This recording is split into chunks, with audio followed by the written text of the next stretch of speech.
The magnate placed his order in German just to put her down. The waitress smiled quietly.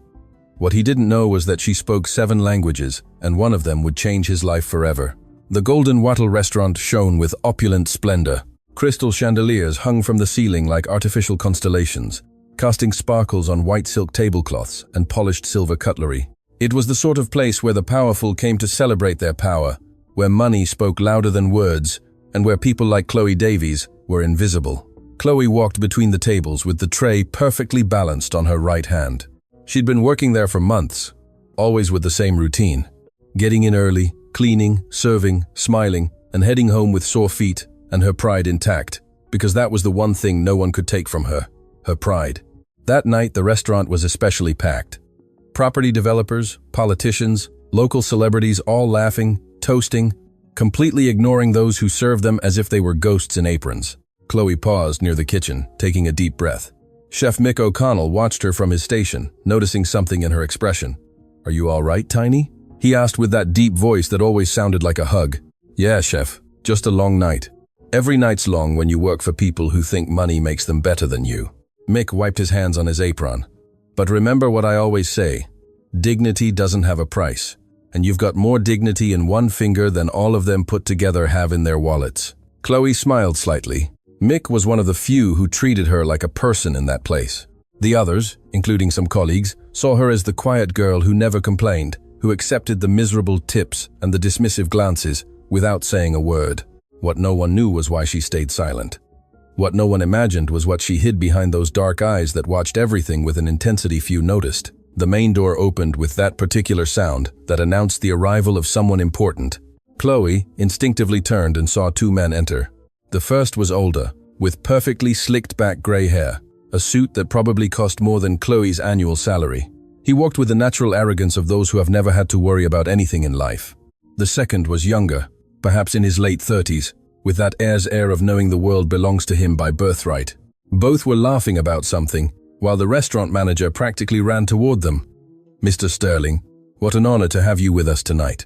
Your favorite table is ready, Rupert Sterling." Chloe had heard that name many times. He owned a chain of luxury restaurants across the region, was a real estate investor, and, according to rumors, a man who enjoyed humiliating those he considered inferior, which, in his view, was basically everyone. "Tracy." The manager approached Chloe with a tense expression. "I need you to take table 7. It's the Sterlings. Table 7, but Marcos always takes that. Marcos is busy, and they just arrived. Go now." Chloe felt a knot forming in her stomach but nodded without protest. It was her job, and she needed that job more than anyone in that restaurant could imagine. She approached the table where the 2 men were already seated, still laughing at some private joke. When Chloe arrived, neither of them looked up. It was as if she were part of the furniture. "Good evening, gentlemen. Welcome to the Golden Wattle. My name is Chloe, and I'll be your server tonight. May I start by offering you something to drink?" Rupert finally looked up, but not to meet her eyes. He scanned her up and down with that look. Chloe knew all too well. The look that evaluated, judged, and dismissed in seconds. "Look, Jasper," he said to the younger man, his son, Chloe recalled. "How nice of them to send us the prettiest one," Jasper chuckled. "Though she probably can't even read the menu." "Can she, Dad?" Both laughed. Chloe maintained her professional smile, though inside she felt needles being driven into her chest. She had learned to endure these kinds of comments. She had learned that responding only made things worse. "What would you like to drink?" she repeated calmly. Rupert took the menu and pretended to study it with exaggerated attention. Then he looked at his son with a smile that boded no good. "You know, Jasper, I haven't had a bit of fun in ages. This girl looks like the type who barely finished high school. I'll bet she knows nothing more than, 'Here you are, sir, and thanks for the tip.'" "Dad, don't be cruel," Jasper said with fake compassion. "She probably knows how to count. How else would she tally the tips we never give her?" More laughter. Chloe gripped the pen in her hand so tightly her knuckles turned white, but her face remained impassive. And then Rupert did something that would change everything. He leaned forward with that predatory smile he used in million-dollar negotiations and began speaking in German. Not just any German formal, technical German, deliberately complex.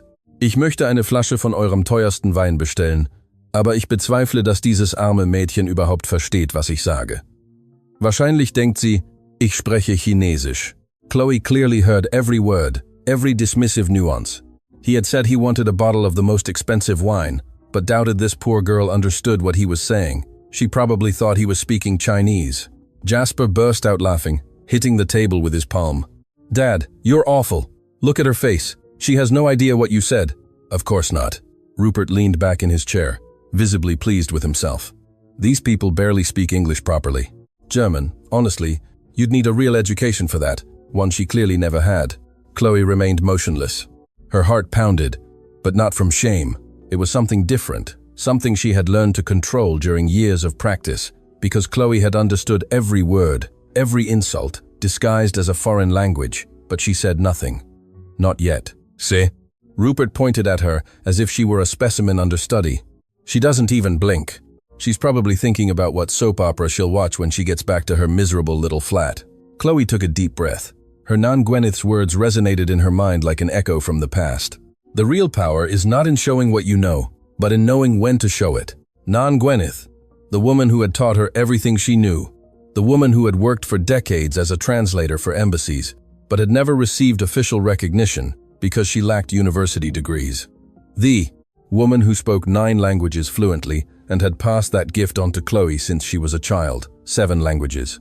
Chloe spoke 7 languages with perfect fluency: German, French, English, Portuguese, Italian, Mandarin, and of course, Spanish. Each learned in her grandmother's kitchen, during long nights listening to recordings, in the worn books her grandmother kept like treasures. But no one knew because Chloe had learned that in a world that judged by appearances, showing your hand too soon was a fatal mistake. "All right," Rupert switched to English with a bored expression. "Since it's obvious you don't understand anything useful, I'll tell you simply. Bring us a bottle of the Chateau Margaux 2005 and make sure it's at the correct temperature, if they even know what that means here." "Of course, sir. I'll be right back." Chloe retreated with measured steps, her mind processing everything that had just happened. It wasn't the first time she had been humiliated. It wouldn't be the last. But something in the deliberate cruelty of that man, in his need to feel superior using a language he thought she didn't understand, ignited something within her. In the kitchen, Mick was waiting for her with a worried expression. "I saw your face when you came back. What did those blokes do to you?" "Nothing I haven't heard before." "Chloe, you don't have to put up with this. There are other jobs. There aren't other jobs that pay enough for my nan's medicine, chef. You know that." Mixie Hill. He knew Chloe's situation. He knew her grandmother was ill, that the medical bills were piling up, that Chloe worked double shifts just to survive. What did they say? Chloe hesitated for a moment. The older one spoke in German. He thought I wouldn't understand. He said awful things about me. Mick's eyes widened. "And you?" I understood every word. A heavy silence fell between them.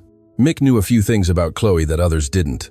He knew she was different, special in a way she never fully explained. "What are you going to do?" Chloe picked up the wine bottle Rupert had ordered and placed it on the tray. "For now, my job. After that, we'll see." She returned to the table with the bottle, showing it to Rupert as protocol dictated. He barely looked at it, making a dismissive gesture with his hand for her to pour. As Chloe poured the wine with perfect precision, Rupert spoke to his son again in German. "Sieh dir ihre Hände an, rau und benutzt. Das ist das Leben der Unterschicht. Arbeiten bis sie sterben, ohne jemals etwas Wichtiges zu erreichen." He was commenting on Chloe's hands, saying they were rough and used, that this was the life of the lower class working until they died without ever achieving anything important. Jasper nodded, adding in the same language. "Wenigstens hat sie ein hübsches Gesicht. Wahrscheinlich das einzige, was sie im Leben hat. At least, she has a pretty face. It's probably the only thing she has in life." Chloe finished serving, maintaining her neutral expression, but inside, something was shifting. A decision was forming, one she had avoided for years, but which now seemed inevitable. "Would you like to order dinner?" she asked in perfect English. "Bring us the best you've got, Rupert." He didn't even look at the menu, and I expect it to be genuinely the best. I know the owners of this place. One stuff up, and you're out of a job. "Understood, sir." Chloe withdrew again, but this time, she stopped in a corner of the restaurant, where she could observe the table without being seen. The Sterlings continued laughing, speaking in German about business, about people they had ruined, about employees they had fired for fun. And then, she heard something that made her blood run cold. Rupert mentioned a hospital name, the same hospital where her Nan Gwyneth was being treated. He spoke about an investment he was considering, about how he planned to buy part of the hospital and optimize costs. which in his language meant cutting services for patients who couldn't afford luxury treatments. Die Alten und Kranken, die sich keine Privatversicherung leisten können, sind sowieso eine Last für das System. Wenn wir übernehmen, werden wir diese unprofitablen Abteilungen schließen, he said coldly. The old and sick who can't afford private insurance are a burden on the system anyway.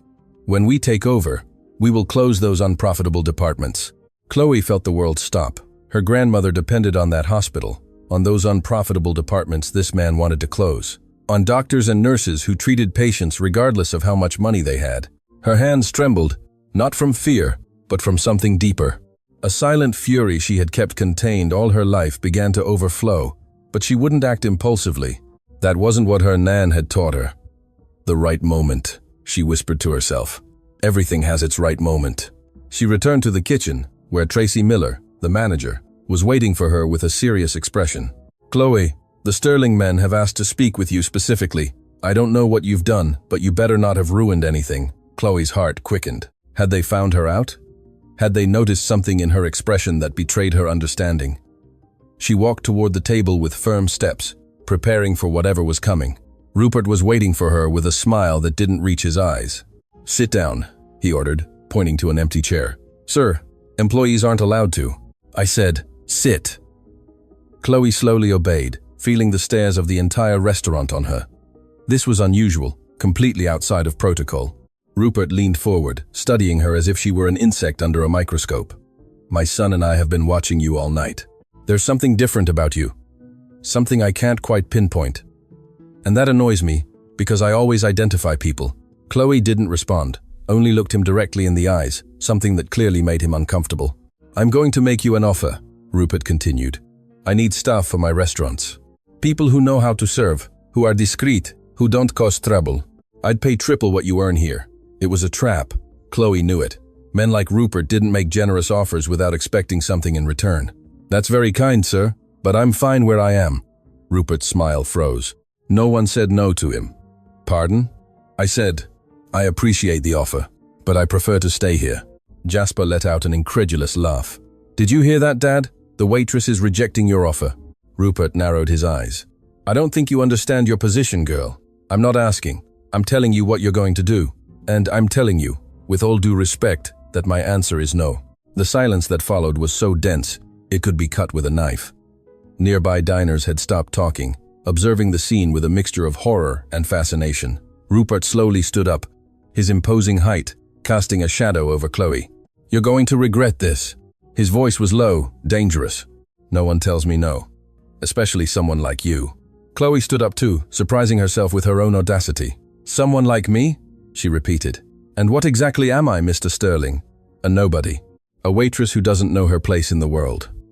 Chloe smiled for the first time all night. She smiled genuinely. You're right about one thing, sir. I am a waitress, but you're wrong about everything else. She turned to leave, but Rupert's voice stopped her. Du wirst bereuen, zur Arbeit gekommen zu sein. Ich werde dafür sorgen, dass du nie wieder in dieser Stadt arbeitest. You will regret having come to work tonight. I will make sure you never work in this city again. Chloe paused, her back to him, her heart pounding. The moment had arrived. She slowly turned, looking him directly in the eyes. And then, in perfect German with an impeccable accent, she replied, Ich verstehe jedes Wort, das Sie heute Nacht gesagt haben, Herr Sterling. Jede Beleidigung, jeden Plan.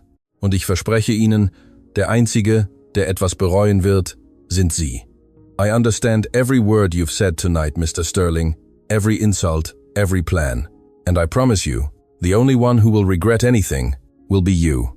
The expression on Rupert's face was something Chloe would never forget. The color drained from his face. His eyes widened with a mixture of shock and disbelief. Jasper dropped his wine glass, the red liquid spilling onto the white tablecloth like blood on snow. Chloe turned and walked toward the kitchen, leaving behind the stunned silence of the city's most exclusive restaurant. She didn't know what would happen next. She didn't know what consequences what she had just done would have. But for the first time in a long time, she felt free. What she didn't know was that this night was only the beginning, that Rupert Sterling wasn't the type of man who accepted being humiliated, and that the war she had just started would reveal secrets that would change not only her life but that of everyone involved. Because in that restaurant, under the lights of the crystal chandeliers, a spark had ignited that would soon turn into a fire, and Chloe Davies was ready to burn. The kitchen doors closed behind Chloe with a dull thud that resonated like the end of one chapter and the beginning of a much darker one. Her heart was beating so hard she could feel it in her temples, in her wrists, in every corner of her body that trembled with a mixture of adrenaline and fear. What had she done? Mick was the first to reach her side, taking her by the shoulders with firm hands. "Chloe, what happened out there? The whole restaurant is silent. I've never seen anything like it," I answered him. Chloe's voice came out barely as a whisper. In German. I told him I understood everything. Mick's eyes widened. "You answered Rupert Sterling to his face in German?" Before Chloe could answer, the kitchen doors burst open violently. Tracy Miller, the manager, entered with her face contorted by fury and panic. "Chloe, what in the hell did you do?" "Mr. Sterling is livid. He's demanding to speak with the owners right now. Tracy, he was humiliating me.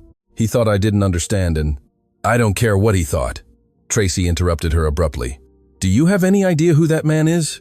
Do you have the slightest idea what he can do to us?" Chloe felt the kitchen walls closing in on her. The other employees looked at her with expressions ranging from compassion to resentment. Some looked admired for what she had done, but most were simply scared. "Tracy," Mick intervened. "Whatever happened, Chloe is one of our best employees. We can't." "Silence, Mick. This is not your business." Tracy turned toward Chloe, with eyes that distilled coldness. "You're suspended, without pay, until the owners decide what to do with you. Now, get out the back door. I don't want Mr. Sterling to see you leave." Chloe felt as if she had been punched in the stomach. Suspended, without pay. The words echoed in her mind as she thought about her Nan Gwyneth's medicine, the outstanding bills, the rent she had to pay in days. "Tracy, please, I need this job. My Nan is sick and—" "You should have thought about that before you decided to play the hero." Tracy pointed toward the back door. "Out. Now."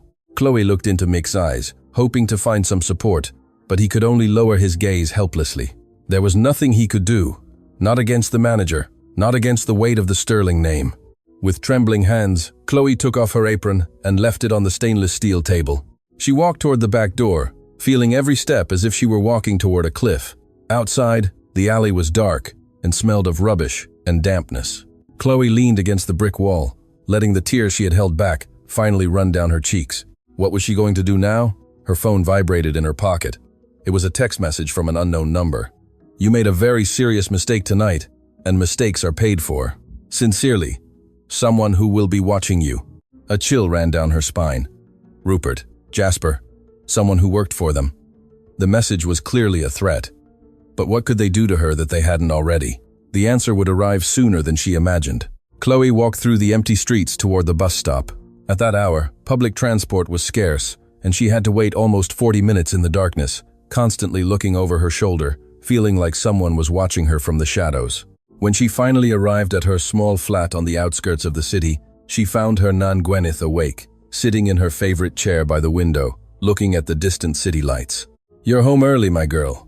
Nan Gwyneth's voice was weak but warm, as always. "Did something happen?" Chloe knelt beside her, Nan, taking her wrinkled hands in hers. How could she tell her the truth? How could she explain that she had lost the job that allowed them to survive? "Nan, I did something tonight. Something I maybe shouldn't have." Gwyneth's eyes, though tired from illness, shone with that sharp intelligence that age had failed to extinguish. "Tell me everything, Chloe. Don't omit anything." And Chloe did. She told her about the Sterlings, about the humiliations in German, about the plans to buy the hospital, about her response, and the consequences that followed. When she finished, she expected to see disappointment on her Nan's face. Instead, she saw pride. "You did well, my girl." Gwyneth squeezed Chloe's hands with surprising strength. "You did exactly what you had to do. But Nan, I lost the job. I don't know how we're going to." "Listen to me," Gwyneth interrupted her firmly.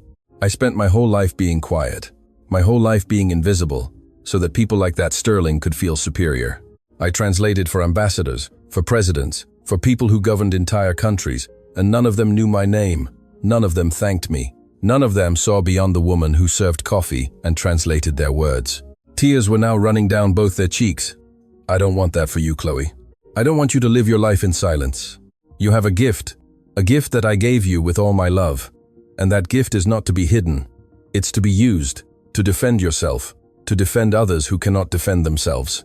Chloe hugged her Nan, feeling the frail body under her arms, the bones that protruded where there had once been firm flesh, the heart that beat weakly but with unshakable determination. "I'm scared, Nun. That man has power. He can destroy us. Power without honor is just noise, my girl, and noise, no matter how loud it is, eventually fades." That night, Chloe could barely sleep. Her mind replayed the restaurant events over and over. Rupert's words, the text message threat, the uncertainty of the future. Every time she closed her eyes, she saw the magnate's face transforming from mockery to fury when she spoke in German. The next day, the reality of her situation became even clearer. When she tried to call the restaurant to talk to Tracy, no one answered. When she went in person, the security guard prevented her from entering, saying she was no longer welcome. "I'm sorry, miss." The guard, an older man who had always treated her well, seemed genuinely sorry. "Orders from above. I can't let you pass. But my things, my last pay. They told me they will send it to you by mail along with your termination letter." Termination letter, not just suspended, fired. Chloe walked through the city in a state of disorientation. What was she going to do now? She had savings for maybe 2 weeks.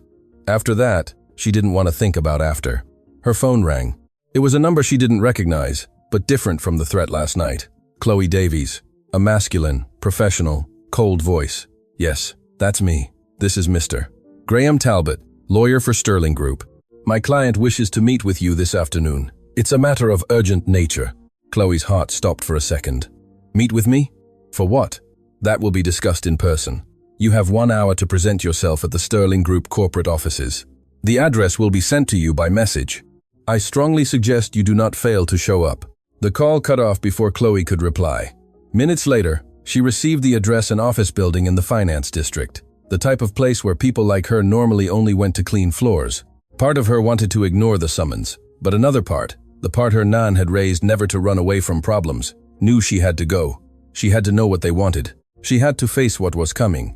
She changed into the best clothes she had, a simple white blouse, a dark skirt, shoes she had bought at a second-hand shop, but which still looked presentable. She looked at her reflection in the mirror and took a deep breath.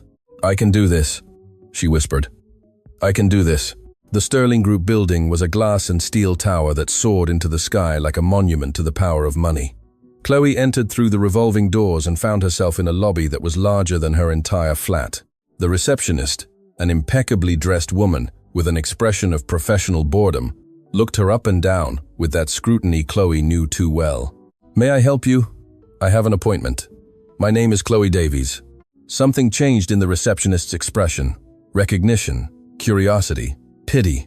"Of course, they're waiting for you. Floor 27. The lifts are to your right."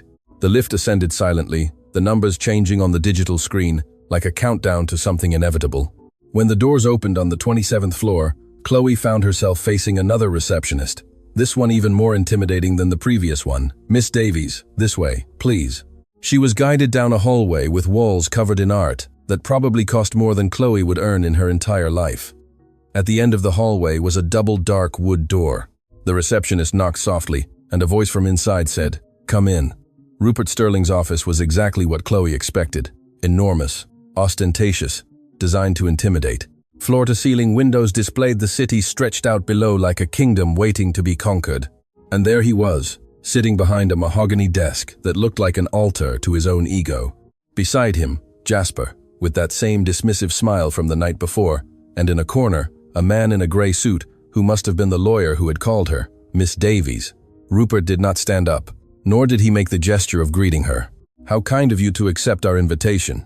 It didn't sound like an invitation, it sounded like an order. Jasper let out a laugh, but his father raised a hand to silence him. "Direct. I like that. Although sincerity can be dangerous when you don't have the power to back it up." Rupert leaned back in his chair. "But I didn't call you to exchange pleasantries. I called you because we have a problem. And problems, in my experience, have 2 solutions. They are eliminated, or they are controlled." Chloe felt a chill, but maintained her neutral expression. "And I'm a problem for you. You have been since last night. You see, I don't care that you understand German. In fact, it's impressive. But what I do care about is that you heard things you shouldn't have heard." Chloe's heart quickened. The plans about the hospital, the conversations about business. What else might Rupert have said, thinking no one understood? "I don't know what you're referring to." "Of course you do." Rupert leaned forward. You heard about my plans for the Street Jude's community wing. Plans that are confidential. Plans that could be affected if someone with the wrong contacts found out ahead of time. I don't have any contacts. I'm just a waitress. You were a waitress. Jasper intervened with malice. Now you're nothing. Jasper. Quiet. Rupert did not take his eyes off Chloe. Here is my offer, Miss Davies, unique and non-negotiable. You will sign a non-disclosure agreement. You will not talk to anyone about what you heard last night. In exchange, you will receive generous compensation, enough to pay for your nan's treatment for a year, and a letter of recommendation that will open doors for you in any restaurant in the city. Chloe blinked. How did he know about her nan? How did he know about the treatment? I see you're surprised that I know about your nan Gwyneth. Rupert smiled without warmth. I did my research this morning. I know where you live. I know where she receives treatment. I know how much you owe in medical bills. Knowledge is power, Miss Davies, and I have a lot of both. The lawyer approached with a folder, placing it on the desk in front of Chloe. Inside was a multi-page document and a check. Chloe looked at the check. The amount was more money than she had seen in her life. Enough to pay for everything. Enough to breathe easy for the first time in years. But something wasn't right. Something in Rupert's expression. Something in the way Jasper looked at her with anticipation, as if they expected her to fall into a trap. And if I don't sign? The silence that followed was heavy, laden with unpronounced threats. If you don't sign, Rupert spoke slowly, savoring every word, I will make your life impossible. You already lost your job at the Golden Wattle. I can ensure you don't work in any restaurant in this city, in this country, if I put my mind to it. And your nan's treatment at Street Jude's. Well, let's just say that when I complete my acquisition of the hospital, certain patients might find their beds are no longer available. Chloe felt nauseous. It wasn't an offer. It was blackmail, extortion disguised as generosity. You're threatening me. I'm giving you options. There's a difference. Chloe's hands trembled as she looked at the document. The words swam before her eyes. Legal clauses, complicated terms, all designed to silence her permanently. She thought about her nan, about her smile when she told her she was proud, about her words about not living life in silence. She thought about the voices she had heard Rupert mention, the people who would be affected if he bought the hospital, the patients who would lose their care, the families who would suffer. She thought about everything she had learned throughout her life, every language, every word, every lesson about dignity and courage, and she made a decision. No, she said with a firm voice. Rupert frowned. Excuse me? I said no. I'm not going to sign this. Jasper stood up. Are you mad? Do you have any idea what you're rejecting? I have a perfect idea. Chloe also stood up, looking directly into Rupert's eyes. I am rejecting being bought. I am rejecting being silenced. And I am rejecting being a part of whatever it is you plan to do with that hospital. You will regret this. Rupert's voice was pure ice. I will destroy you and everything you care about. Chloe walked toward the door, but before leaving, she turned one last time. Herr Sterling, she said in perfect German. Sie haben ihr ganzes Leben lang Menschen wie mich unterdrückt, aber diesmal haben Sie sich mit der falschen Person angelegt. Ich werde nicht schweigen. Und wenn ich falle, werde ich nicht allein fallen. Mr. Sterling, all your life you have oppressed people like me, but this time you have messed with the wrong person. I will not be silent, and if I fall, I will not fall alone. She walked out of the office without looking back, her heart pounding, her legs barely supporting her. She didn't know how she was going to fulfill that promise. She didn't know what resources she had against a man with Rupert Sterling's power. But she knew one thing with absolute certainty. The war had officially begun, and Chloe Davies had no intention of losing it. What she didn't know was that same afternoon, while she was returning home to hug her nan and plan her next move, Rupert Sterling was making a call that would change everything. I need you to thoroughly investigate that girl, he said, into the phone with an icy voice. I want to know every secret, every weakness, every person she cares about, and when you have everything, we will completely destroy her. On his computer screen, a photo of Chloe taken by the building's security cameras shone, and next to it, a photo of Nan Gwyneth entering Street Jude's community wing for her weekly treatment. The battle for dignity was about to become a fight for survival. The road back home was the longest Chloe had traveled in her life. Every step weighed like lead. Every breath was a conscious effort not to collapse in the middle of the street. She had defied a giant, and now that giant was preparing to crush her. When she opened the door to her small flat, she found something she didn't expect. Her Nan Gwyneth was not in her chair by the window. She was standing, leaning on her cane, with an old suitcase open on the bed. Nan, what are you doing? You shouldn't be standing up for so long. I'm looking for something, my girl. Gwyneth spoke with a determination Chloe hadn't heard in months. Something I should have shown you a long time ago. Chloe approached, worried about the effort her Nan was making. The illness had weakened her body, but it clearly hadn't touched her spirit. Nan, please sit down. Whatever it is, I can look for it. No, I have to find this myself. Gwyneth's wrinkled hands rummaged through the contents of the suitcase. Yellowed papers, old photographs, letters in envelopes worn by time. Finally, her fingers closed around a brown leather folder, worn but carefully preserved. Here it is. Gwyneth sank onto the bed, breathing with difficulty. Sit down, Chloe. What I'm going to tell you will change everything you think you know about our family. Chloe obeyed, her heart pounding with a mixture of curiosity and fear. What secrets could her Nan be hiding? What did it have to do with what was happening now? Many years ago, before you were born, I worked as a translator for diplomatic families, Gwyneth began, her voice transporting her back decades. I had no degrees, but I spoke 9 languages. I learned them the same way I taught you, by listening, practicing, living among people from all over the world. I know that, Nan. What you don't know is who I worked for during the last years of my translating career. Gwyneth opened the folder and took out a black and white photograph. In it appeared a much younger version of herself, elegantly dressed, next to a man in a suit Chloe didn't recognize. This man was Arthur Sterling, Rupert's father. Chloe felt as if the ground had opened up beneath her feet. You work for the Sterlings? For 5 years. I was his personal translator in all international negotiations. Arthur built his empire with my help, translating contracts, closing deals, facilitating communications with partners all over the world. Tears began to form in Gwyneth's eyes as she continued. Arthur was different from his son. He was ambitious, yes, but he had honor. He treated me with respect. He even promised me that when he retired, he would give me a share of the profits from the businesses I had helped build. I had signed documents, legal agreements. And what happened? Arthur died suddenly. A heart attack, they said. And when I went to claim what was rightfully mine, I ran into Rupert. He was barely 25 then, but he was already the cruel man you know now. Gwyneth took another document from the folder. It was a contract with official signatures and stamps. This is the original agreement. Arthur promised me 5% of the Sterling Group profits as compensation for my years of service. But when I showed it to Rupert, he laughed in my face. Gwyneth's voice cracked with the memory. He told me that a domestic employee had no right to anything, that if I tried to claim it legally, he would use all his power to destroy me. And he did. He hired lawyers who invalidated the contract, alleging that I lacked the legal capacity to sign agreements of that nature. They took everything from me. My reputation, my savings, my dignity. Chloe took her Nan's hands, feeling the injustice of decades concentrating in that moment. Why did you never tell me? Because I was ashamed. Ashamed of having been so naive. Ashamed of not having been able to defend myself. And fear, Chloe, fear that if you ever cross paths with the Sterlings, they would discover who you were and harm you. But now they already know who I am. Exactly. Gwyneth squeezed Chloe's hands tightly. That's why you need to know the whole truth. Because there's something else in this folder. Something Rupert doesn't know I have. She took out a thick envelope sealed with antique wax. During my years working for Arthur, I translated many documents. Some of them were delicate deals that weren't exactly legal, agreements with people who preferred to remain in the shadows. What kind of deals? The kind that would destroy the reputation of the Sterling Group if they came to light.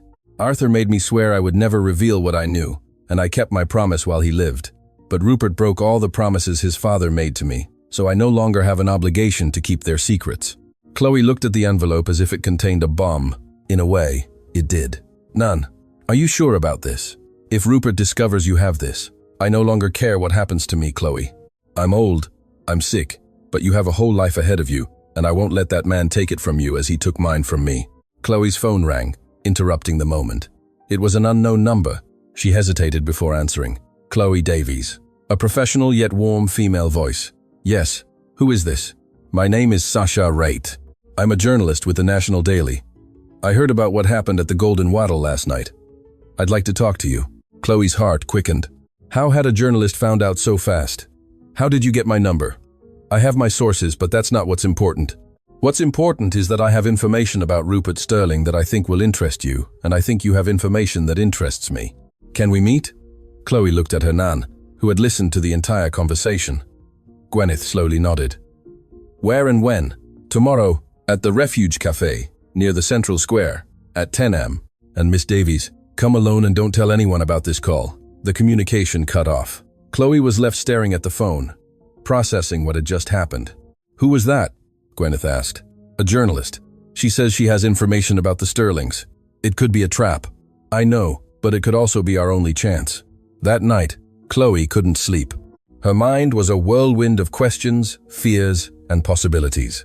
She read the documents her nan had given her, each page revealing a history of corruption, manipulation, and cruelty that spanned decades. But there was something else among the papers, something her nan hadn't directly mentioned. A letter written in German addressed to Arthur Sterling from a European business partner. The letter spoke of a secret agreement, of money transferred to offshore accounts, of political favors bought and sold. Chloe translated every word, feeling the puzzle begin to take shape. The Sterlings hadn't built their empire solely with hard work and business acumen. They had built it on lies, bribes, and the exploitation of people like her nan. The next morning, Chloe prepared for the meeting with the journalist. Before leaving, her nan stopped her. Take this with you. She handed her a small silver locket. It belonged to your mother, Rose. She had your courage, too. Rose died young, but she lived without fear. I want you to remember that today.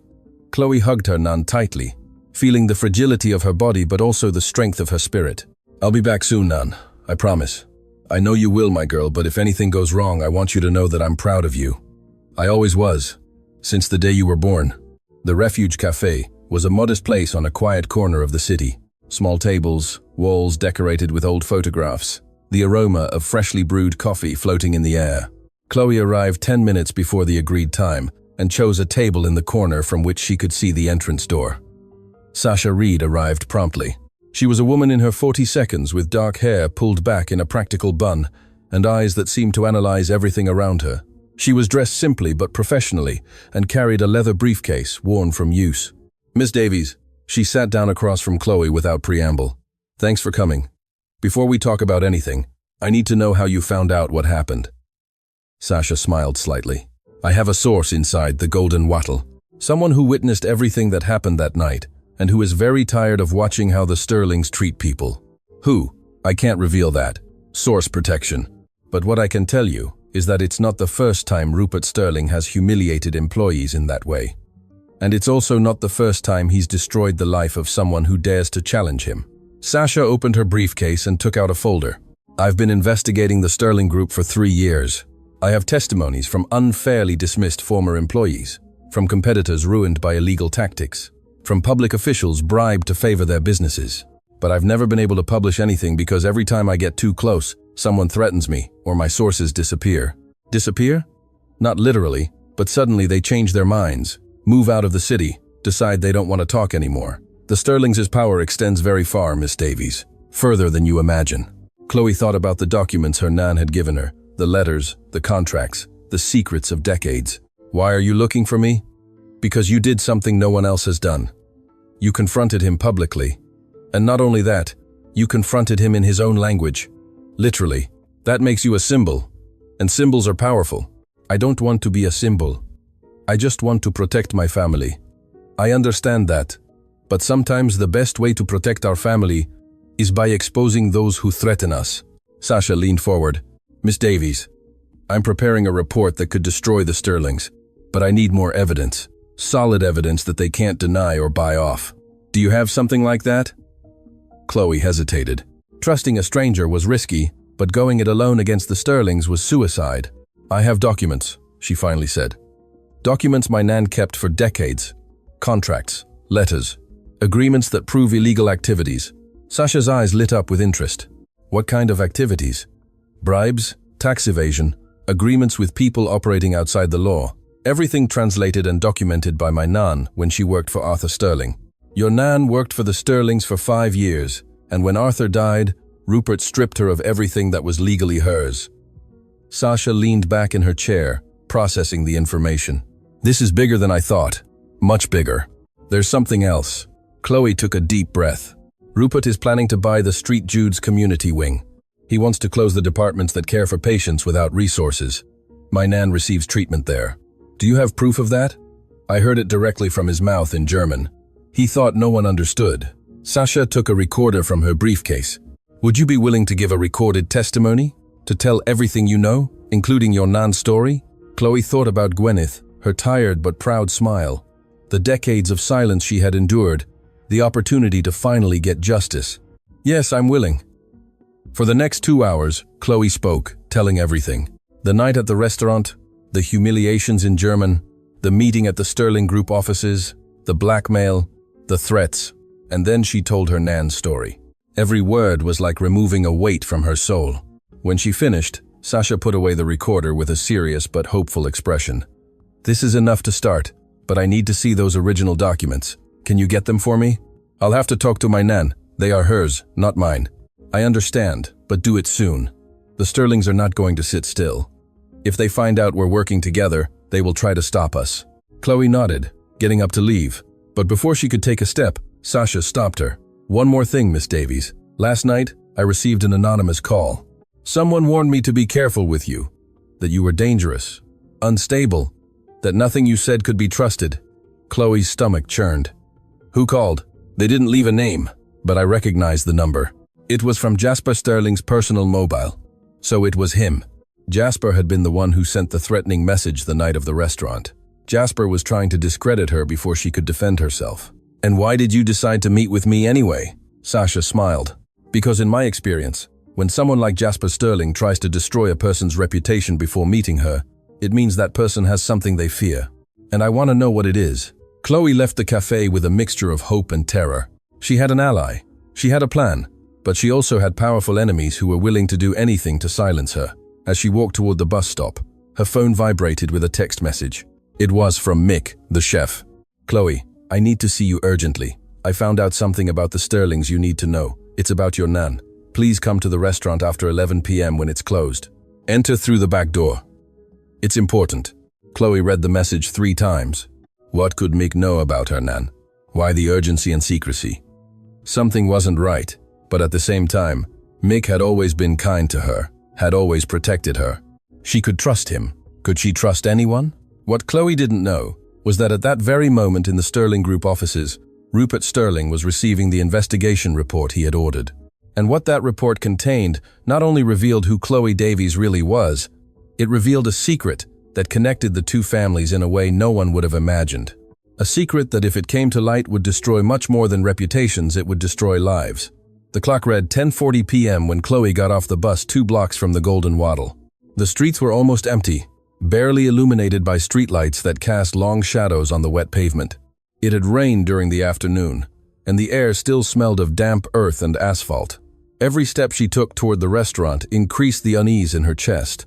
Mick's message kept spinning in her head. What could he know about her Nan? Why so much mystery? Why meet secretly after closing? Before leaving home, Chloe had hesitated. Gwyneth noticed her uneasiness. Where are you going at this hour, my girl? Mick asked to see me. He says he has important information. The chef? Gwyneth frowned. And why can't he tell you over the phone? I don't know, Nan. But Mick was always good to me. I trust him. Gwyneth had looked at her with those eyes that seemed to see beyond words. Be careful, Chloe. In times of war, even friends can unintentionally become enemies. Chloe had promised to be cautious, but now, standing in front of the alley that led to the restaurant's back door, her Nan's words resonated like a warning she perhaps should have listened to more carefully. The alley was dark. The only light came from a lamp over the back door that flickered intermittently as if about to go out. Chloe walked slowly, her senses alert, her heart beating harder and harder. The door was ajar. Mick, she called softly, pushing the door open carefully. The kitchen was dim. The stainless steel surfaces shone faintly under the emergency light that was always left on. Everything was silent, too silent. Mick, are you here? A noise to her right made her turn abruptly. A figure emerged from the shadows, but it wasn't Mick. It was Jasper Sterling. Chloe's heart stopped for a second before starting to pound with uncontrolled force. She instinctively backed away, but another figure appeared behind her, blocking the exit. Rupert Sterling. Good evening, Miss Davies. Rupert's voice was soft, almost kind, which made it even more terrifying. How kind of you to accept our invitation. Where is Mick? Chloe managed to ask, her voice trembling despite her efforts to remain calm. The chef? Jasper let out a scornful laugh. He's at home sleeping soundly. He has no idea we used his name to bring you here. The message had been a trap from the start. Chloe felt nauseous, realizing how easily she had fallen for it. What do you want from me? Rupert walked slowly toward her, his shoes echoing on the kitchen floor with every step. What I want, Miss Davies, is to understand something that has been bothering me since I received a certain report this afternoon. He took an envelope from his inner pocket. You see, when I ordered you to be investigated, I expected to find the usual. Debts, family problems, perhaps some embarrassing secret I could use to pressure you, but what I found was much more interesting. He opened the envelope and took out several documents. Did you know that your mother, Rose Davies, worked briefly for my father many years ago, before you were born? Chloe felt as if the floor were moving beneath her feet. She had never known much about her mother. Gwyneth rarely spoke of Rose, and when she did, it was with such deep sadness that Chloe had learned not to ask. I don't know what you're talking about. Of course you don't, because your nan took care to erase that part of history. Rupert smiled coldly. Your mother was beautiful, according to the records, intelligent too. My father hired her as a personal assistant when she was barely 19. Gwyneth was already working for us then, translating documents. I suppose it was she who recommended her daughter. What are you getting at? The truth, Miss Davies. The truth your nan has hidden from you all your life. Jasper approached from behind, too close for Chloe's liking. She could feel his breath on her neck, his menacing presence. My father was a man of diverse appetites, Rupert continued, and your mother was young, vulnerable, alone in the world, except for her mother, Gwyneth. It's not hard to imagine what happened. You're lying. Chloe's voice came out stronger than she expected. My mother died when I was a baby in an accident. That's what Gwyneth told you. Rupert shook his head with false compassion. How convenient. The truth is much more complicated. Your mother didn't die in an accident, Miss Davies. Your mother disappeared. She left one night without a trace, leaving you with Gwyneth. And the reason she left? Well, that has to do directly with my family. Chloe felt the world spinning around her. Her mother hadn't died.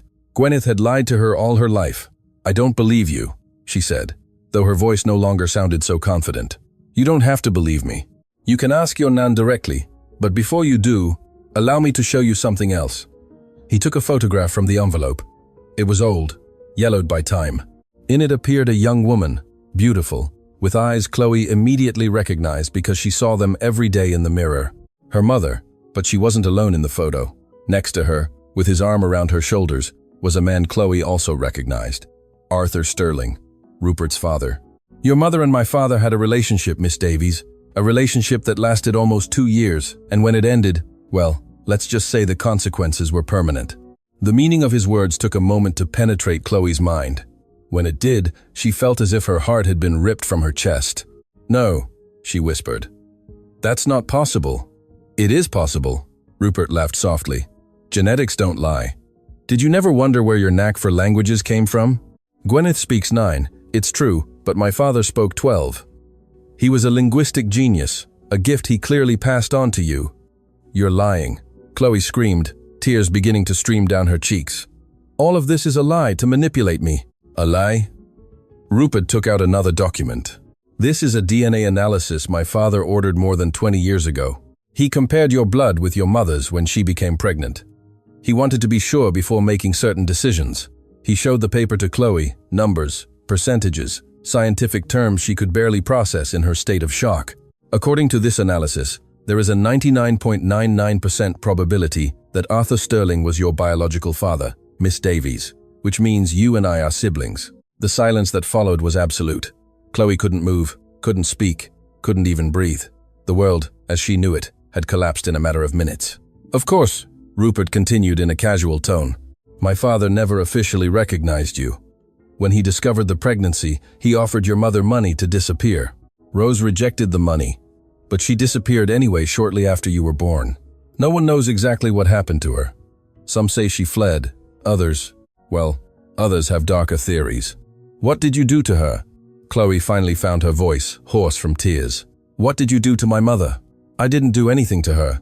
I was a child then, but my father was a man who protected his legacy at any cost. An illegitimate son, especially a daughter, would have been a scandal, a stain on his perfect reputation. Jasper spoke for the first time since he had revealed his presence. The irony is that all these years, my grandfather's illegitimate daughter has been serving tables in restaurants, cleaning houses, surviving on scraps, while we inherited everything that technically belongs to you too. Shut up, Jasper. Rupert shot him a warning look. We're not here to discuss inheritances. Then what are we here for? Chloe asked, angrily wiping away her tears. To torture me with secrets from the past? To watch me break down? We're here to offer you a deal. Rupert put the documents back in the envelope. Now that you know the truth, you have two options. The first, you keep silent about everything about what you heard in the restaurant, about the hospital plans, about these documents. In exchange, I will ensure your Nan receives the best possible medical treatment at no cost, and you will receive a monthly allowance that will allow you to live comfortably. And the second option? The second option is that you go ahead with your little crusade for justice, that you talk to journalists, that you try to expose me. But if you choose that path, I will not only destroy your life and your Nan's, I will also ensure the world knows you are an illegitimate sterling looking only for money. I will turn your story of struggle into a story of greed. And believe me, I have the resources to do it. Chloe stared at him. This man was her brother. They shared blood, they shared a father, but they shared nothing else. He was everything she despised, everything her Nan had taught her to reject. Why? She asked softly. Why so much hatred? If what you say is true, we're family. For the first time, something changed in Rupert's expression. A shadow crossed his face, something that might have been pain or resentment. Family. My father spent his last years obsessed with you, not with his legitimate children, not with the empire he built, with the daughter he had abandoned. Before he died, he confessed to me that the biggest mistake of his life was not having acknowledged you, that you were his true heir, not me. The bitterness in his voice was palpable. So don't talk to me about family, Miss Davies. You stole my father's love without even knowing it, and now you want to steal everything else from me. I don't want anything from you, Chloe said firmly. I just want justice for my Nan, for my mother, for all the people your family has destroyed. Then you chose the second option. Rupert gave a signal, and two men appeared from the shadow's bodyguards by their appearance. Large, intimidating, with blank expressions of professionals accustomed to unpleasant jobs. Escort Miss Davies home. Make sure she understands the consequences of her decisions. Chloe felt panic grow in her chest. What were they going to do to her? What were they going to do to her Nan? But before the bodyguards could touch her, a voice resonated from the kitchen door. Stop! Police! Nobody move! The lights suddenly flipped on, momentarily blinding everyone. Chloe blinked, trying to understand what was happening. Several officers were entering through different doors, weapons drawn, shouting orders, and behind them, with an expression of contained triumph, was Sasha Reed. What the hell is this? Rupert roared. This, Mr. Sterling, is the end of your reign. Sasha approached with a microphone in her hand. Everything you just said was recorded.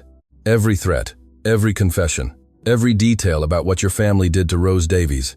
That's illegal. You can't record without my consent. Actually, we can. When there is suspicion of criminal activity, authorities can authorize surveillance. And thanks to certain documents we received this morning, we had more than enough suspicion. Rupert turned to Chloe with murderous fury in his eyes. You knew this was going to happen? No. Chloe shook her head, as surprised as he was. I didn't know anything. She's telling the truth. Sasha intervened. Chloe didn't know about the operation, but someone else did. Someone who has been waiting years to see justice. From behind, the officers emerged a figure that made Chloe's heart stop. Nan Gwyneth. Her Nan walked slowly, leaning on her cane, but with her head held high and her eyes shining with a strength Chloe had never seen. Nan, how? When you left tonight, I knew something was wrong. Gwyneth spoke with a clear, firm voice. I called Miss Reed. She contacted the authorities. And together, we prepared this. She approached Rupert, looking him directly in the eyes, without an ounce of fear. For 25 years, I kept silent. For 25 years, I carried the pain of losing my daughter because of your father. But tonight, I heard everything you said, and now the world will hear it too. Rupert Sterling, for the first time in his life, was speechless. The officers began to handcuff him as he shouted about lawyers and lawsuits. Jasper tried to flee but was stopped before reaching the door. Chloe ran toward her, Nan, hugging her tightly. Nan, is everything he said about my mother true? About Arthur? Gwyneth held her, tears running down her wrinkled cheeks. It's true, my girl. All of it is true. And the time has come for you to know the whole story. Outside, the sirens of more police cars illuminated the night. Inside, two women hugged as decades of secrets finally came to light. The battle wasn't over. It was just beginning. But for the first time, Chloe felt she wasn't alone, and that made all the difference. The central police station was an old building that smelled of cold coffee and old paper. Chloe was sitting in a waiting room next to her. Nan, both wrapped in blankets that some kind officer had offered them. Outside, the dawn was beginning to paint the sky with shades of pink and orange, but neither of them had slept. Sasha Reed had spent the last few hours giving statements, handing over evidence, coordinating with the prosecutors who had arrived urgently when they learned the magnitude of the case. Rupert and Jasper Sterling were in separate cells, their lawyers already working frantically to arrange bail, but for the moment, they were behind bars, and that was enough. Nan, Chloe finally broke the silence that had enveloped them for hours. I need to know everything about my mother, about Arthur, about what really happened. Gwyneth closed her eyes for a moment, as if gathering strength from somewhere deep in her soul. When she opened them, there was a mix of pain and relief that Chloe had never seen. Your mother was the light of my life, Chloe. Rose Davies had your same smile, your same determination, your same inner fire. When I looked at her, I saw all the good the world could offer. Her voice trembled, but she continued. I had been working for the Sterlings for 3 years when Rose turned 19. She needed a job, and I thought I could protect her if she worked with me. How wrong I was. Chloe took her Nan's hand, feeling the fragile bones beneath the wrinkled skin. Arthur noticed her from the first day. It was impossible not to notice her. Rose had that ability to light up any room she entered. At first, I thought his attentions were simply the kindness of an employer to a new employee, but I soon realized it was something more. She loved him. Gwyneth sighed deeply. Rose thought she loved him, and perhaps, in his own twisted way, Arthur loved her too. But the love of men like him always comes with conditions, with limits, with secrets. She paused, looking toward the window where the rising sun began to filter golden light. When Rose found out she was pregnant, Arthur completely changed. The charming and attentive man became cold, calculating. He offered her money to not have the baby. Rose refused. He offered her more money to disappear, to go far away, and never contact the Sterling family. Rose refused that too. What did she want? She wanted Arthur to acknowledge his daughter, to give you his name, his protection, your rightful place in the world. She was naive, my Rose. She thought love could conquer the pride and ambition of a man like him. Tears began to run down Gwyneth's cheeks. Arthur's wife, Cecily, found out the truth shortly after you were born. I don't know how she found out, but she did. And Cecily was a strong-willed woman. She gave Arthur an ultimatum. Either Rose disappeared from their lives forever, or she would publicly destroy him, ruin his reputation, his business, everything he had built. And what did he do? He chose his empire over his daughter, over you. He told Rose that she had to leave, that she could never contact him again, that she could never reveal who her baby's father was.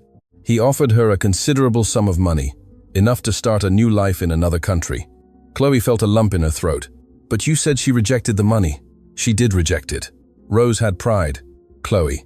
Too much pride for her own good. She said she didn't want anything from a man who was capable of abandoning his own blood, that she preferred to raise her daughter in poverty rather than accept crumbs from someone without honor. Gwyneth paused, her breathing becoming more difficult. A week after that conversation, Rose disappeared. Chloe's heart stopped. Disappeared? What do you mean, disappeared? Exactly that. One night, after putting you to sleep in your cot, she left the flat, saying she was going to buy milk. She never came back. Did you look for her? I looked for her for years, Chloe. I went to the police, hired private investigators with the little money I had. I put up posters all over the city. No one found anything. It was as if the earth had swallowed her. Chloe felt like the air wasn't reaching her lungs. Do you think Arthur had something to do with it? Gwyneth took a moment to respond. For a long time, I didn't want to believe it. I didn't want to think that the man my daughter had fallen in love with was capable of something like that. But over the years, as I watched the Sterlings destroy anyone who stood in their way, I began to have doubts. Doubts that turned into suspicions. Suspicions that turned into certainty. Why did you never tell me? Because I wanted to protect you. Gwyneth took Chloe's face in her hands. If you had known the truth, you would have looked for the Sterlings. You would have demanded answers, and they would have destroyed you, just like they destroyed everyone else. I preferred you to believe your mother died in an accident. At least that way, you could have peace. Peace? Chloe stood up abruptly, frustration and pain mixing in her voice. Do you think I lived in peace believing my mother was dead? Do you think it didn't hurt every holiday without her? Every birthday? Every important moment in my life where she should have been? I know, my girl, I know, and I'm sorry. I'm sorry I lied to you. I'm sorry I wasn't stronger, braver. I'm sorry for everything. Chloe looked at her. None.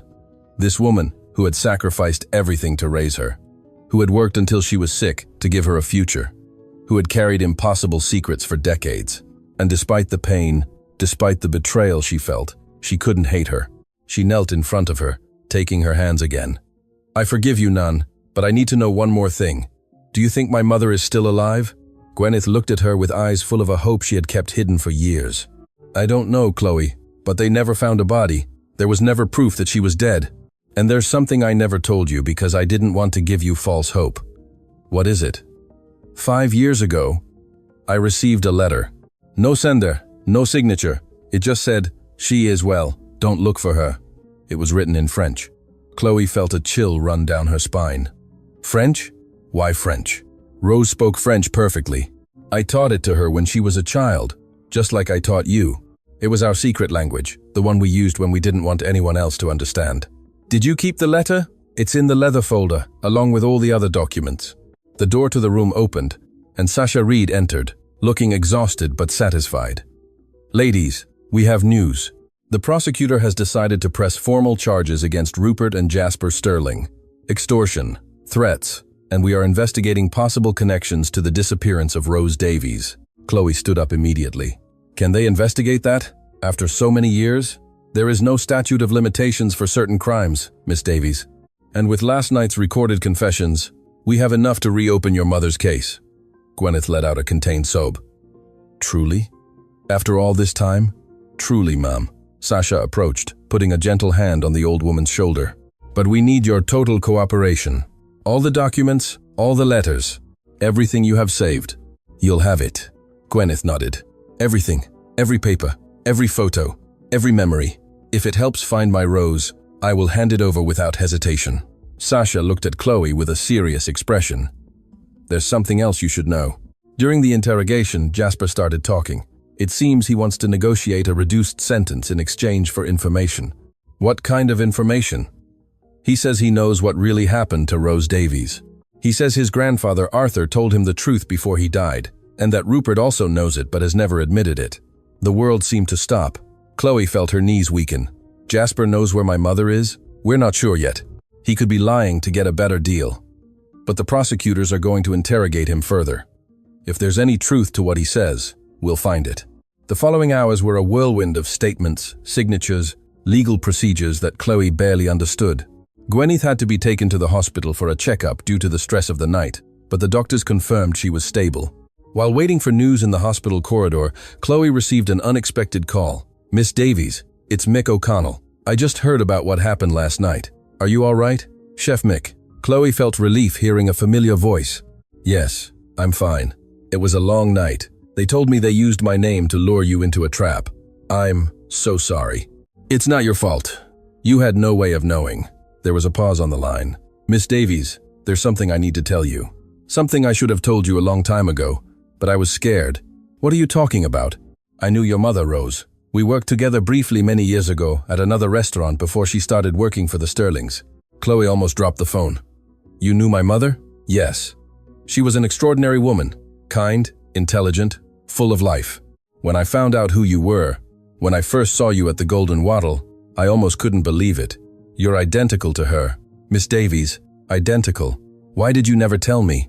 Because Rose made me promise that if I ever met her daughter, I wouldn't tell her anything until the time was right. She told me that one day, when you were ready, the truth would come out, and when that happened, I would have to tell you something important. Chloe's heart was pounding so hard she could hear it in her ears. What is it? Not over the phone. I need to see you in person. Can you come to the restaurant tomorrow morning before it opens? There's something your mother left for you, something I've kept for more than 20 years. My mother left something for me? Yes, and I think it's the key to finding her. The call ended, leaving Chloe with more questions than answers. What had her mother left her? How could Mick have kept a secret like that for so long? And why had Rose trusted him that night? While Gwyneth slept in the hospital bed, connected to monitors that beeped softly, Chloe stayed awake looking out the people window. The city shone with thousands of lights, each representing a life, a story, a secret. Somewhere in that world, perhaps her mother still existed. Perhaps she had spent all these years hidden, waiting for the right moment to return.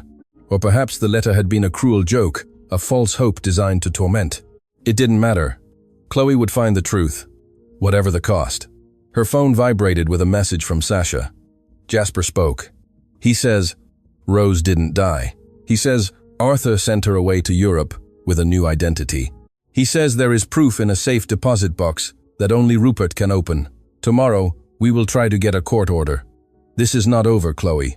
It's just beginning. Chloe read the message 3 times, letting the words penetrate her mind.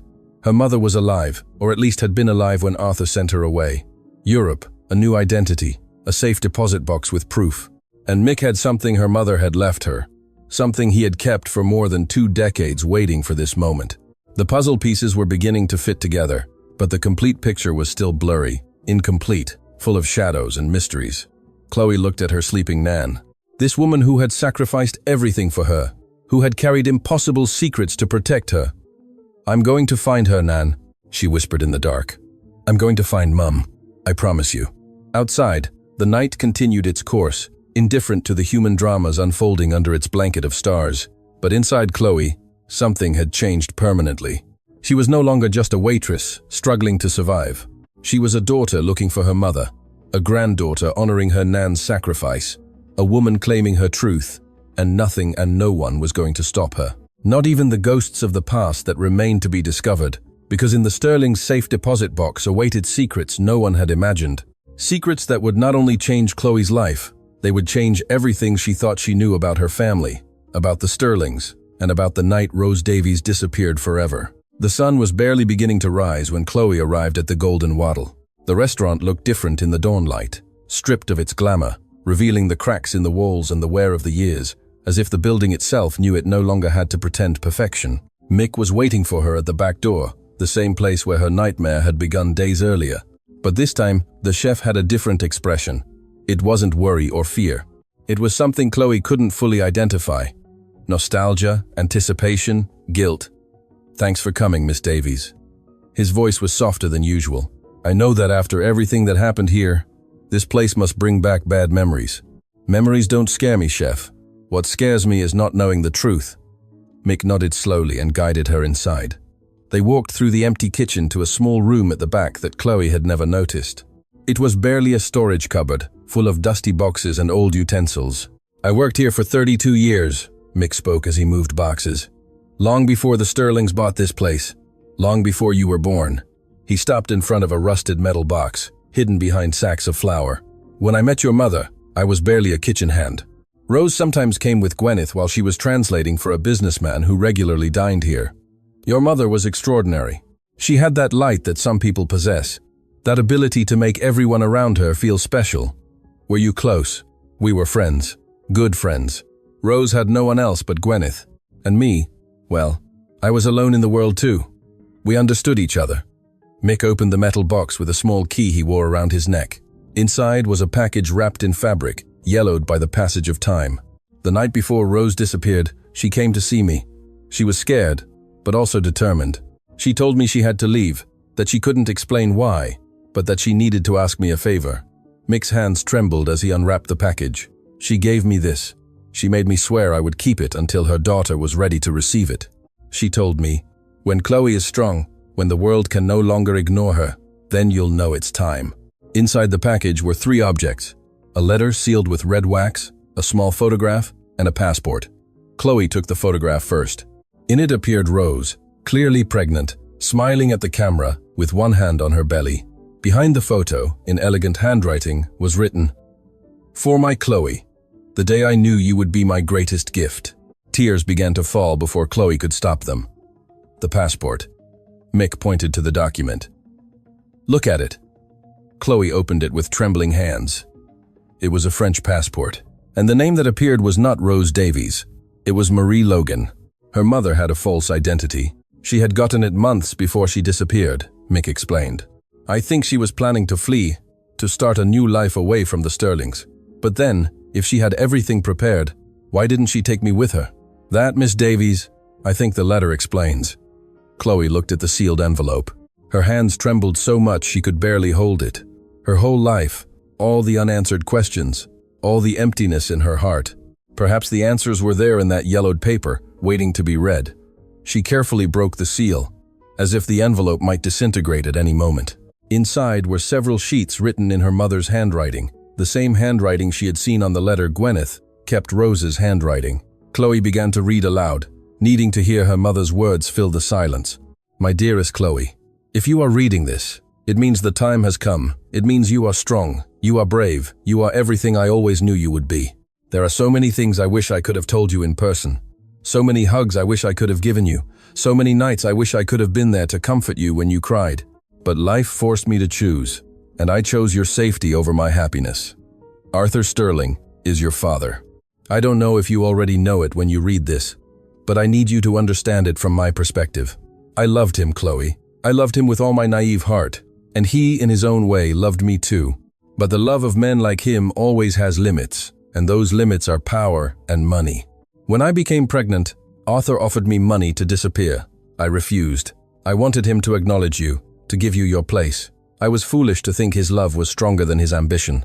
Then his wife, Cecily, found out everything, and she was not like Arthur. She was dangerous. She threatened me directly. She told me that if I didn't disappear, she would make sure something bad happened to you, to my baby, to my Chloe. I couldn't risk it. I couldn't put you in danger. So I made a deal. I would leave, disappear forever. In exchange, Cecily promised that they would never touch you, that they would let you live in peace with your Nan. Arthur accepted the deal, but with one condition. I couldn't take you with me.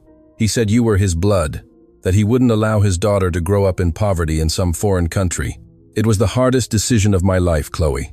Leaving you was like tearing my heart from my chest, but I did it because I loved you more than my own life. I left you with Gwyneth because I knew she would raise you with love, with values, with the strength I couldn't give you directly. I went to France, took a new identity, built a new life, but never, not for a single day, did I stop thinking about you. I never stopped loving you. I never stopped dreaming of the moment I could see you again. Years ago, when I found out Arthur had died, I thought about coming back.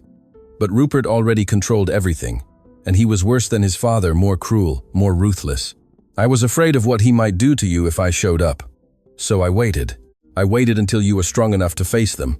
I waited until the world saw who you really are. And if you are reading this, it means that moment has arrived. Chloe, my love, my life, my reason for being, I am alive. I have been alive all these years, waiting for you. And if you want to find me, if you want to meet me, if you can forgive me for leaving you, there is a place in Paris, a small café in Montmartre called Le Refuge des Hommes. I go there every Sunday morning for 20 years. I always order the same thing, café au lait and a croissant. I always sit at the same table by the window, and I always look toward the door, waiting for the day my daughter walks through it. I love you, Chloe. I loved you from the moment I knew you existed.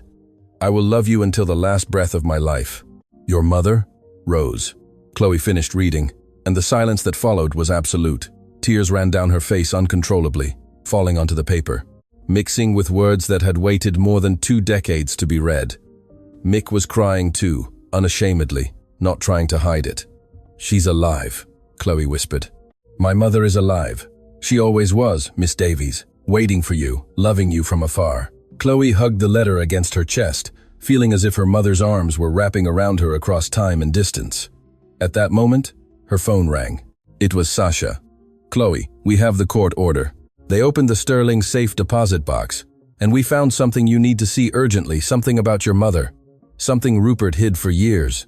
Chloe looked at Mick, then the letter, then the passport with the name Marie Logan. I'm coming over. Because her mother's letter had answered many questions.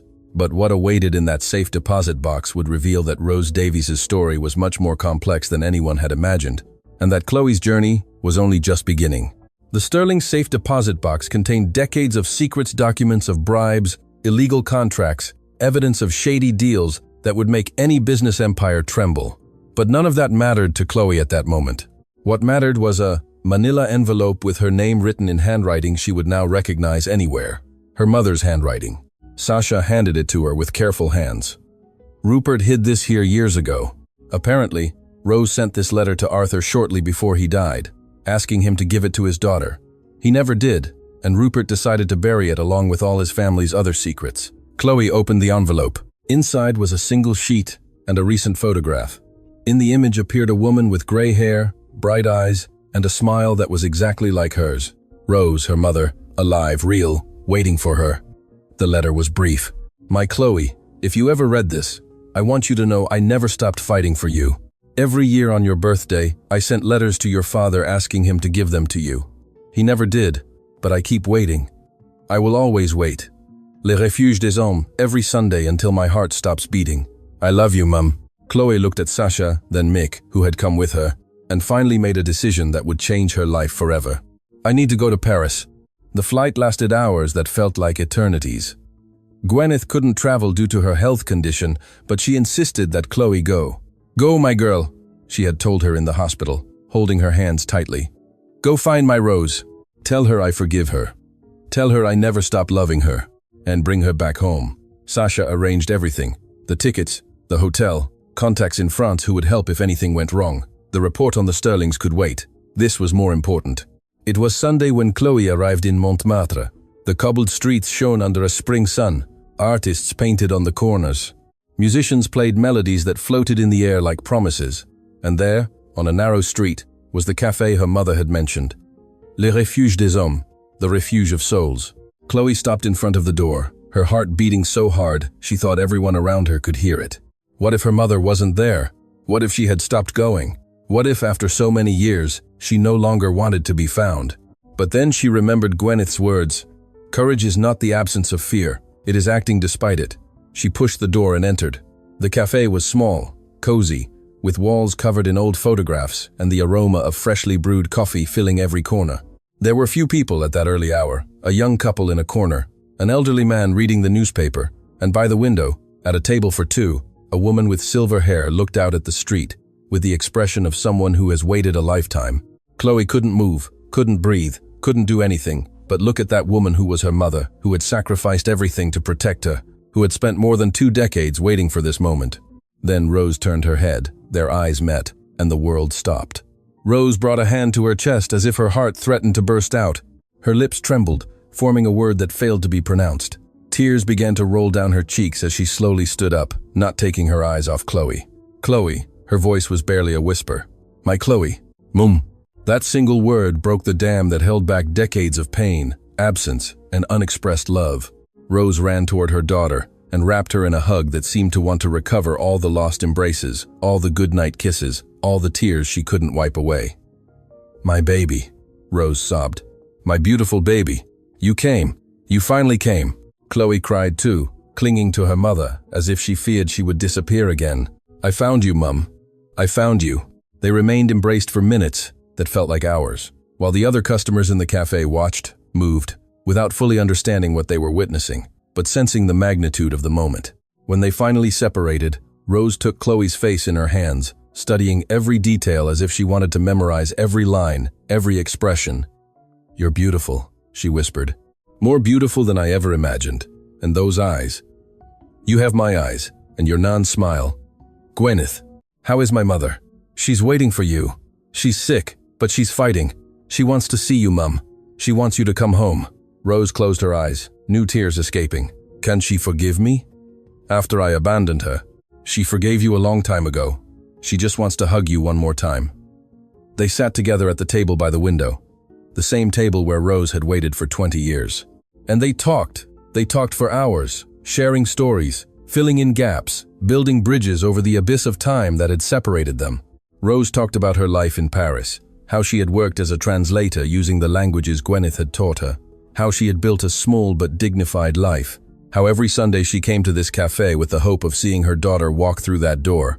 Chloe talked about her life, about Gwyneth raising her with unwavering love, about learning 7 languages by listening to her nun, about working as a waitress, being humiliated, and finally finding her voice. You answered in German. Rose laughed through tears when Chloe told the story. Of course, you did. You are my daughter and Gwyneth's granddaughter, the 2 strongest women I know.